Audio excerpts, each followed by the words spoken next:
Hello everyone and welcome back to my channel.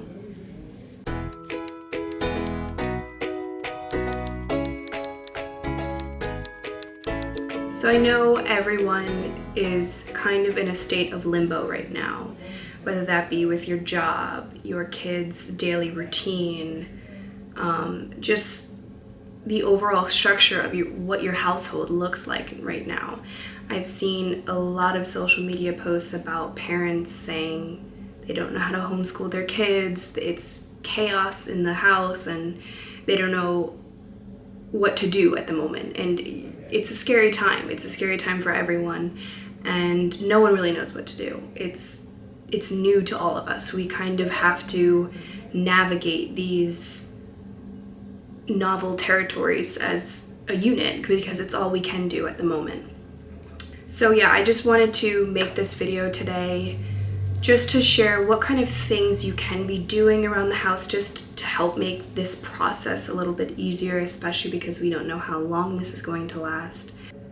It's definitely something that we have to work as a team to do, share your positive stories online, build this community where you can talk to other people going through the same thing, because I'm telling you that's what's really going to help. So the best thing you can do is join a community of people going through the same process, because there are millions of mothers out there doing the same thing as you, and it's okay to be confused, it's okay to be scared, it's okay to not know what tomorrow is going to look like. I've been seeing a lot of social media posts about parents trying to decipher or balance school time and free time while the kids roaming around the house. And that's a really good question. I think the best way to do this is try to figure out where your kids are most perky or the most awake during the day, and dedicate that time, roughly 2 to 3 hours depending on obviously the grade level and what your kid is doing in school. Dedicate that time to schoolwork and schoolwork only, and then try to incorporate other things throughout the day that can be kind of associated with like a learning process, but I'll get to that later.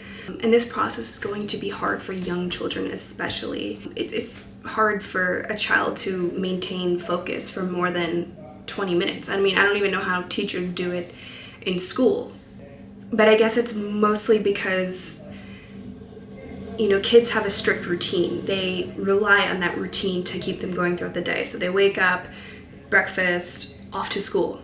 And the way they see the teacher is kind of like authoritarian. So they, obviously respect the teacher. Well, most children do. They respect the teacher. They look up to the teacher. They know that it's the teacher's job to teach the students, and they are there to learn. So they're going to sit there regardless of the way they're feeling. And now at home, it's kind of a different story. They look up to you as something different. You're not their teacher, so how do you expect them to listen to you as if you were their teacher? So it's kind of a new territory for everyone. But the best thing to do is definitely make that time where they're most awake and most active as their learning time. And they might not sit for as long because it's very hard for children to focus, especially young children. But the best thing to do is keep it interesting. Play some music in the background. I like to play Mozart while I'm doing my work. I'll light an incense or something just to make the room a little bit more cozier. Maybe try to incorporate some things that their teacher did in the classroom, just to make it feel as if that it's that same environment. It's very important for them to kind of stick to somewhat of a routine, although they're in a completely new environment. The best thing you can do is make it feel as if they're still at school. Make it a school-like environment. Other than their schoolwork, to fill up free time because they might not have as much learning required virtually as they would in a classroom, I would highly recommend looking at some online resources. Few large companies, just for example, like NASA, ABC Mouse, and Adobe have released free online resources for children during this time that they can use to fill up their day, essentially, which is obviously really helpful in this day and age. I mean, kids are addicted to the internet or phones, iPads, etc. So using that time where they might want to be on the iPad or the computer or whatever, use it as a resource to access these online resources, which I think was really helpful of them. Like, good job for them for releasing this kind of stuff. That's what I mean by embracing this community. Everyone is in the same situation, you know, you're not alone. So take advantage of these opportunities, take advantage of this close unit that we are becoming. I would also highly recommend setting up somewhat of a schedule for what your day is going to look like. Set a time for when they wake up, you know, when they have breakfast, when they're doing their schoolwork, when they have their free time, when it's a good idea to exercise, for example. I know that can be hard because, you know, some places aren't open. So I really can't stress this enough. Making a schedule is going to make your life so much easier and your kids' life so much easier. They're going to know what to do hour by hour, and you're going to know what they're doing hour by hour.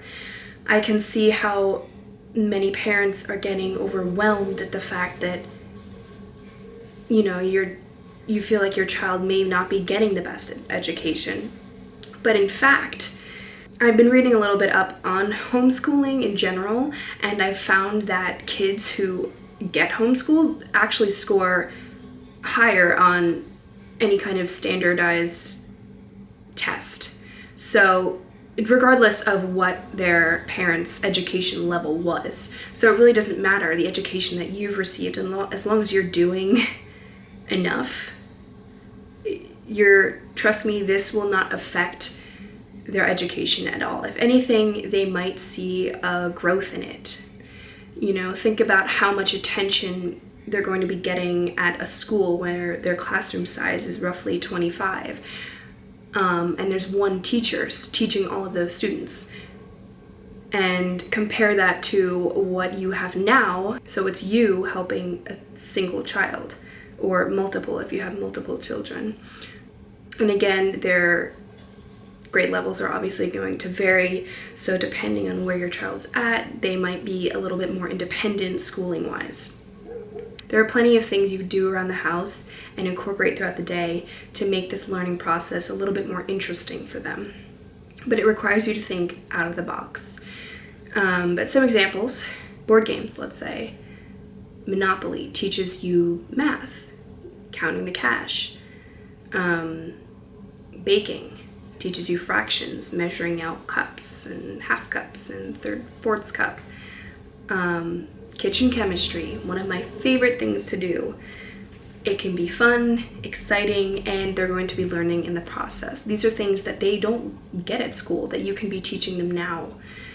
So setting a time for these moments where they can incorporate this learning is going to make things a lot easier on you, and it's definitely going to reduce your stress, because these things you may not think are helping them learn are actually helping them learn. So doing this throughout the day is going to keep them motivated, it's going to keep their brain working.